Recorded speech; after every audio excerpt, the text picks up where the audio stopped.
When time was a feeling. Do you remember when summer felt infinite? When waiting for your birthday felt like a lifetime? When the days stretched out like golden fields and you were free to wander without counting? But now, you blink and suddenly it's December again. Another year gone, like sand slipping through fingers you didn't know were open. Time used to feel soft, slow. Now, it races. It crashes like waves you can't outrun. The clock ticks the same, but your soul whispers, where did it all go? It's not that time is speeding up, it's that we've forgotten how to feel it. We've become experts at measuring time, but strangers to living it. We obey calendars. We worship clocks. We schedule every hour and call it control. But in our pursuit of efficiency, we've flattened time into deadlines and silenced the music that once made it sing.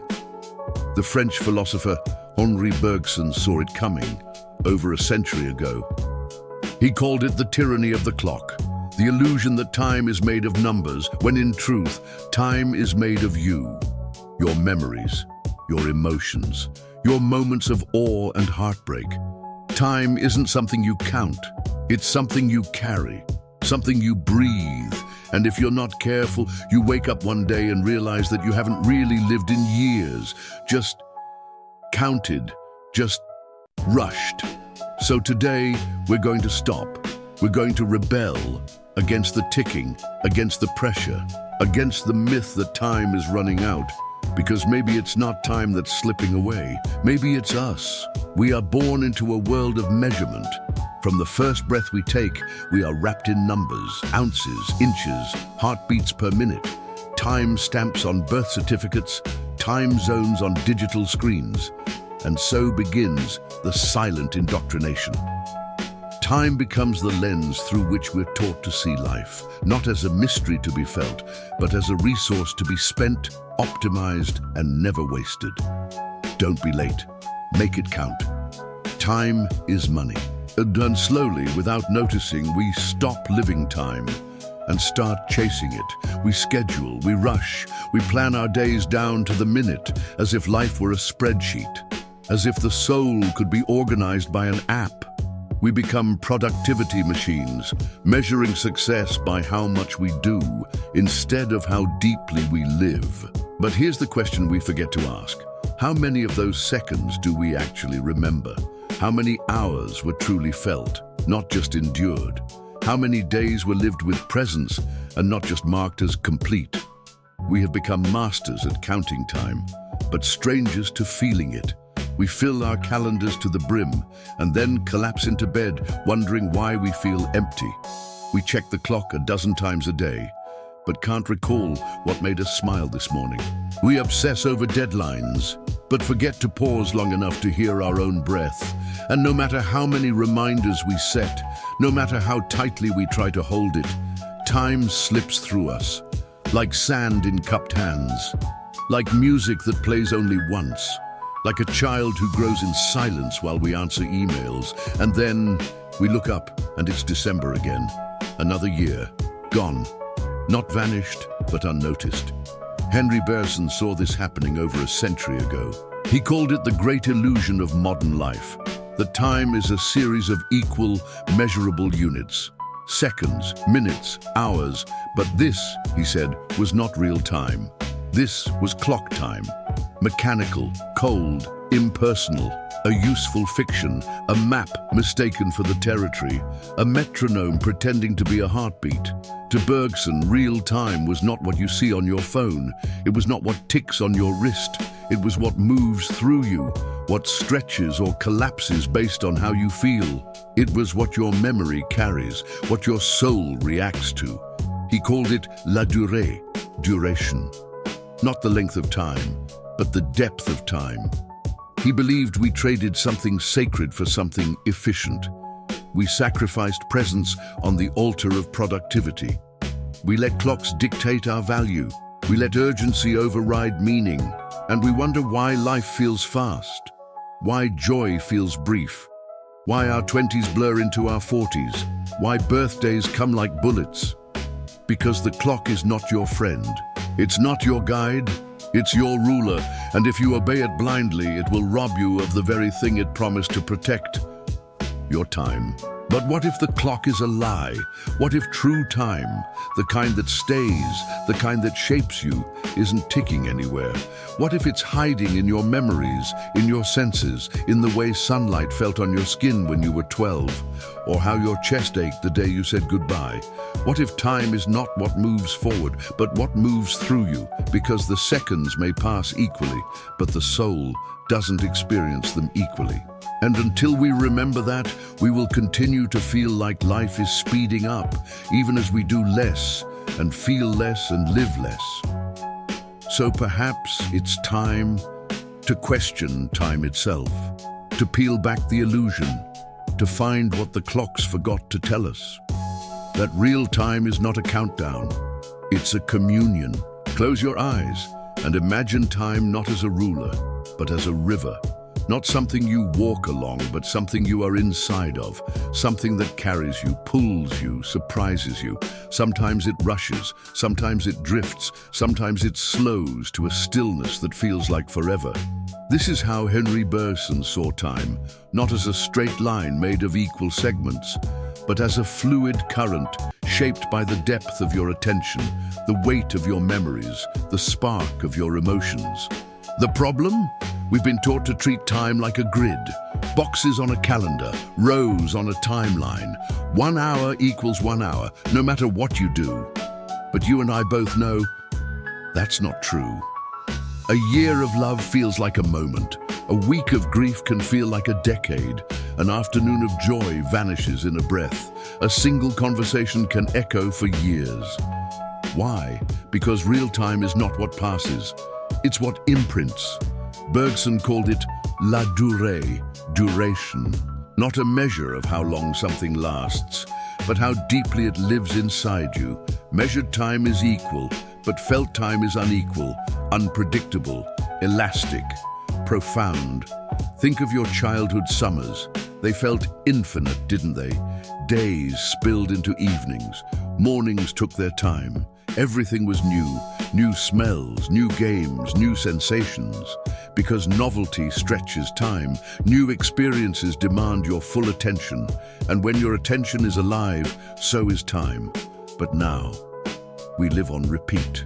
Same routines, same commutes, same scrolls. Our minds stop recording, the river dries up, and time becomes a blur. When nothing feels new, nothing stands out, and the days collapse like a house of cards. But here's the secret. Time doesn't shrink. You do. You shrink your attention, you shrink your curiosity, you shrink your presence. And the river flows faster, not because the world is spinning quicker, but because you're no longer swimming. You're drifting. You're numbing. You're scrolling past the present like it's background noise. But time was never meant to be background. It was meant to be experienced. The line on your planner? That's not time. That's a symbol, a sketch, a shadow. Bergson warned, a map is not the territory, and the clock is not your life. The clock can tell you when something happened, but only you can know how deeply it mattered. Only your soul can feel the weight of a moment. And the truth is, some seconds last a lifetime. Some years leave no trace. This is the tragedy of adulthood, not the passing of time, but the forgetting of how to feel it. You were born in the river. You used to splash in it, dance in it, float with the wonder of being carried.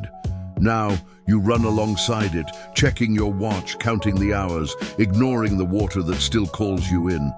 But it's never too late. The river is still flowing. It's not behind you. It's beneath you.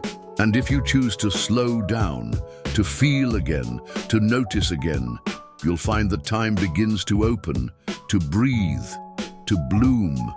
Because time is not a number. It's a texture, a rhythm, a pulse that lives in your memory, your attention, your aliveness.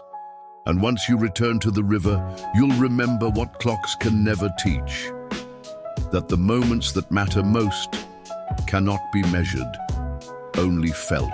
Why is it that the moments we cherish the most seem to pass the fastest. The laughter that fills your lungs, gone in a breath.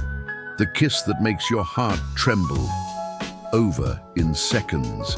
The sunset that leaves you speechless, already fading as you try to hold it. And yet, those same moments stay with you. They echo, they replay, they live on. This is the paradox Bergson uncovered.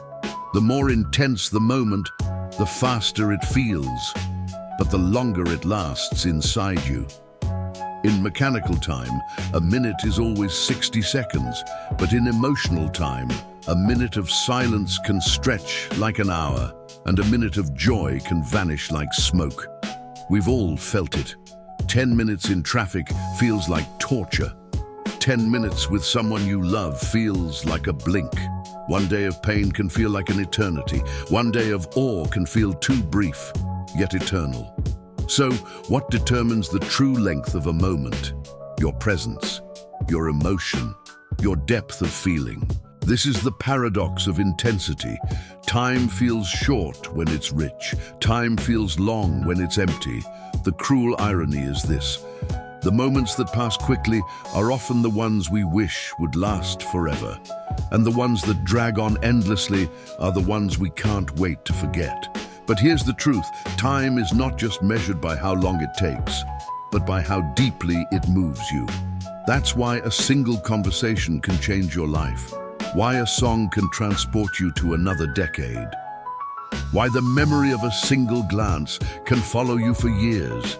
These are not long moments in clock time, but they are eternal in the time of the soul. And that's what Bergson wanted us to see. He wasn't interested in how many hours you worked. He cared about how many you actually lived. He knew that life is not made of hours, but of imprints. Emotional fingerprints left on the heart. Moments that bent reality and stitched themselves into the fabric of who you are. So the next time you feel a moment passing too quickly, don't panic. Don't try to hold it tighter. Just be in it fully. Let it flood you. Let it change you. Because intensity shortens the clock, but expands the soul. And this is how time becomes yours again. Not when you slow it down, but when you allow yourself to feel it with everything you are. It was 1922. Paris was electric. The air crackled with intellect and ego. Albert Einstein, fresh from his Nobel Prize, stood ready to speak about the nature of the universe. Equations, relativity, space-time, the fabric of reality itself. In the audience sat Henri Bergson, philosopher of intuition, memory, and soul. A man who believed time was more than math, that it pulsed through human experience like blood through veins. And then they collided. Einstein, calm and certain, spoke of time as a dimension, a fourth axis woven into the cosmos, fixed, measurable, predictable, a minute on Earth, a minute on Mars. Identical, if calculated correctly. To Einstein, time was mathematical, something clocks and satellites could track, something outside of you.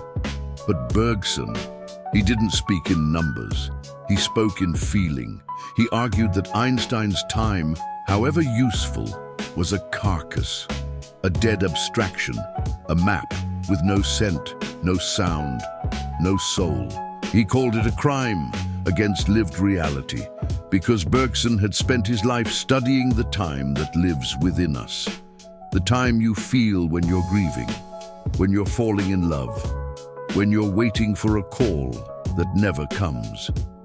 That time, Bergson said, cannot be captured by equations. To Einstein, the mind was a lens for the universe. To Bergson, the mind was the universe. Not as it exists on paper, but as it's felt through the fragile miracle of being human. In front of the crowd, they argued. Einstein shrugged off Bergson's view as psychological time. He said bluntly, "Time of the philosophers does not exist." It was a cold statement, precise, dismissive, and it left a scar. Academia sided with Einstein. Science claimed victory. Bergson's reputation began to fade in scholarly circles. The world moved on, with GPS satellites and atomic clocks. but something deeper lingered. Because while Einstein taught us to measure time, Bergson reminded us to feel it. And as decades passed, artists, writers, filmmakers, even neuroscientists returned to Bergson's forgotten wisdom. They saw what he saw, that we are not machines. We are memory. We are dreams. We are the space between moments. We are not just alive, we are aware. Bergson believed time was personal. It bent and stretched with our moods. It pulsed with our thoughts. It was inseparable from the self. And while Einstein taught us how stars bend time, Bergson taught us that a memory could do the same. The clash between them wasn't just about physics, it was about what it means to be alive. Do we reduce existence to seconds and meters? Or do we honor the chaos, the passion, the mystery that makes each moment feel like its own lifetime? That day in Paris wasn't a debate. It was a mirror, a question still unanswered. What is time without the human heart? There is a thief in your life. You won't see it on security cameras. It doesn't wear a mask. It doesn't break in. You let it in every morning. It's called routine. It starts small. You wake up at the same time, take the same route, open the same apps, eat the same breakfast, talk about the same problems. At first, it feels like control, stability, safety. You know what's coming. You know how to get through the day. But slowly, silently, you stop noticing. You stop feeling the warmth of the coffee. You stop seeing the sky on your way to work. You stop hearing the sound of your own footsteps. Your body is there, but your mind, your soul, they're somewhere else. And this is what Bergson feared most. A life lived on autopilot. Not because time is short, but because your attention has left the room. Your brain, in its brilliance, tries to help. It streamlines the process, moves tasks to the back of your mind, replaces presence with efficiency. You don't need to think about brushing your teeth, so you don't. You don't need to feel your commute, so you don't. And this is the curse. Because every time your brain chooses routine over awareness, it stops recording. It stops building memory. It stops telling you, this happened, you lived this, it mattered. And so the days blur, the weeks collapse, the months melt together. You look back and it's June again, or December, and you think, wasn't it just spring? No, it wasn't. You were just asleep, eyes open, spirit quiet. This is how adulthood plays its cruel trick. Not by taking your time, but by making you numb to it. We call it settling down. We call it finding balance. But really, it's forgetting to dance in the rain, to get lost on purpose, to wake up wondering what the day might bring. Routine saves energy, but it costs you life. It steals wonder. It dulls the senses. It turns vibrant color into gray repetition. And yet, we cling to it. Because it's familiar. Because it doesn't ask us to feel too much. Because it doesn't hurt. But if it doesn't hurt, it also doesn't heal. If it doesn't challenge, it doesn't change you. Routine is a quiet death. The kind that doesn't break you all at once. Just little by little until the year has passed and you barely remember living it. So what's the answer? Disruption. Small, intentional acts of rebellion. Take a new path. Talk to someone new. Turn your phone off for 1 hour. Eat breakfast outside. Say yes when you want to say no.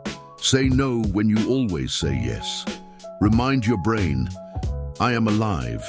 I am not on repeat. Because time doesn't disappear. It just goes unnoticed. And the longer you stop noticing, the faster it slips away. You don't need to escape your life. You just need to wake up inside it. You can't stop time. You can't rewind it. You can't hold it still, no matter how hard you try. But you can stretch it. You can make 1 hour feel like a day. You can turn a weekend into a memory that lasts a lifetime. You can make time yours again. But not by counting it, by feeling it. Bergson's answer wasn't in calendars or clocks, it was in consciousness. The key to longer days isn't more hours, it's more presence. So how do you do it? Start with this. Break the script. Just once a day, do something new, uncomfortable, strange. Take a different route home. Order something bizarre from the menu. Talk to someone you normally pass by. Walk without your phone. Sit without a task. Listen without responding. Why? Because novelty wakes the mind. And when your mind wakes up, it records again. Your brain is like a camera. It only captures in high definition when it encounters something unfamiliar. That's why childhood feels long. Everything is a first. First bike ride, first heartbreak, first snowfall, first goodbye. But adulthood, it's a cycle of sameness, and the brain stops filming reruns. So if you want time to expand, you must interrupt the loop. Try a new hobby, speak a new language, dance in your living room, get lost on purpose. Walk in the rain without an umbrella. Even a tiny change, a new flavor, a new sound, a new sensation creates a timestamp in your memory. And that's what stretches time, not the clock, but the story your brain tells. So build better stories. Stack your days with sensory detail. Let your attention fall in love with what's in front of you. Notice the steam rising from your tea, the curve of a shadow on the wall, the way the wind moves through the trees. These aren't background noise, they're anchors.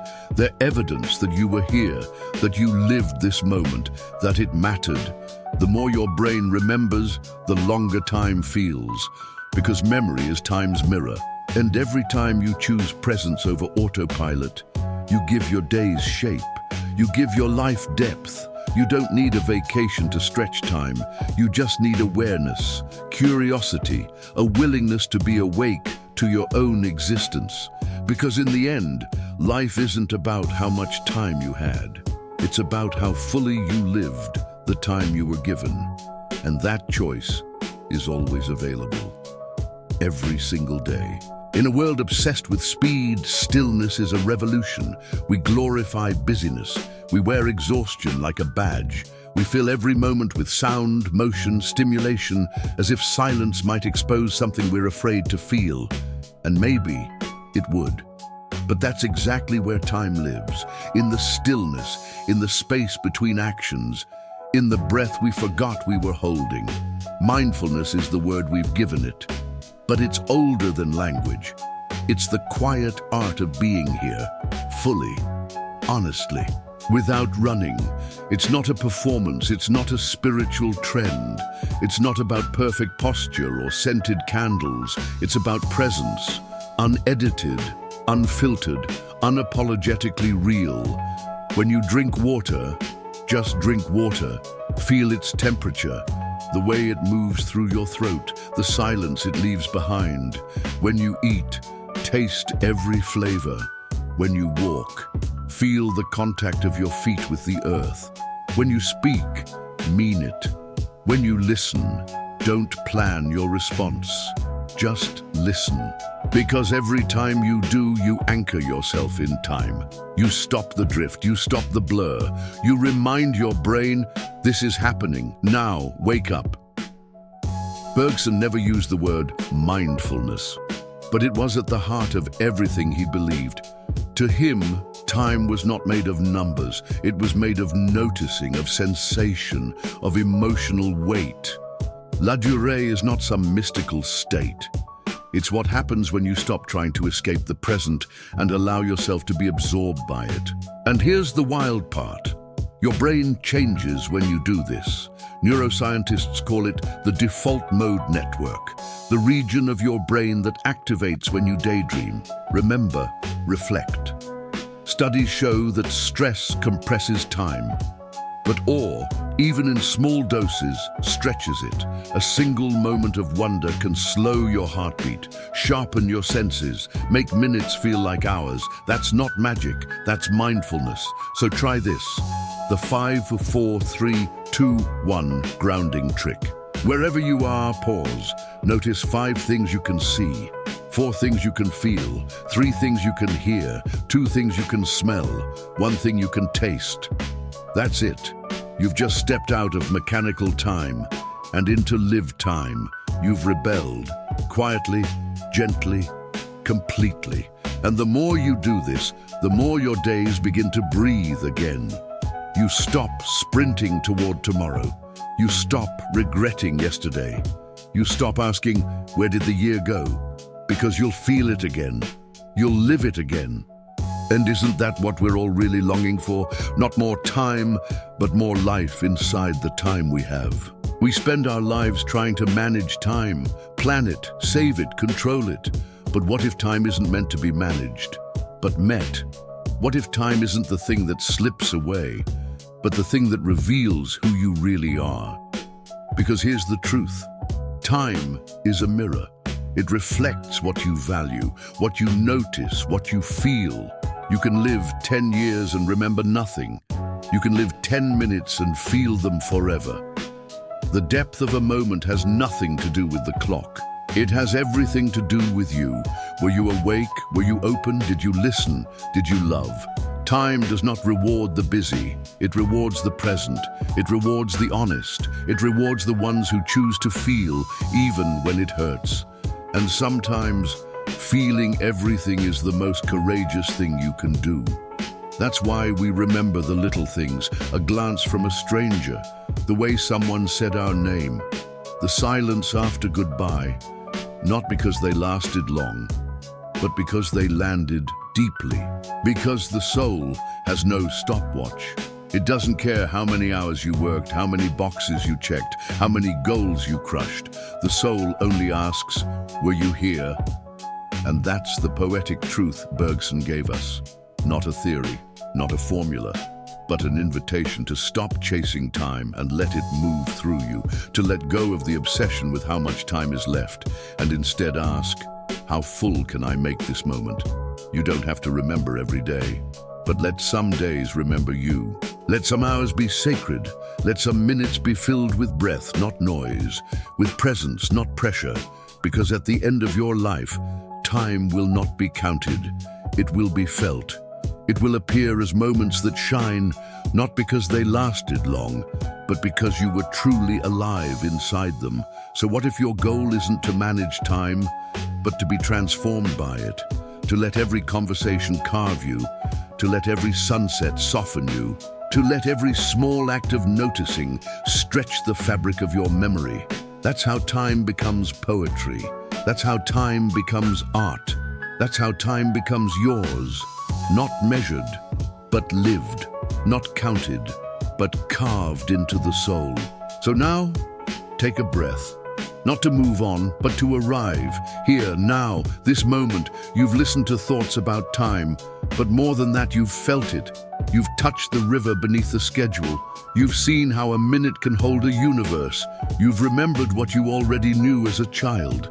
That life isn't about how many days you get. It's about what you give to the days you have. The world will keep trying to pull you back, into the rush, into the noise, into the pressure to do more, be more, have more. But you now carry something else. You carry the memory of la durée. You carry the rebellion of presence. You carry the wisdom that not all time is equal, and that the richest time is the time you feel. So don't try to escape the clock. Just stop bowing to it. Interrupt your day with wonder. Break your routine with laughter. Mark your life not by achievements, but by the weight of your attention. Remember, the most meaningful years won't be the longest ones. They'll be the ones when you were most alive. So when someone asks, where did the time go? Smile gently and say, I lived it.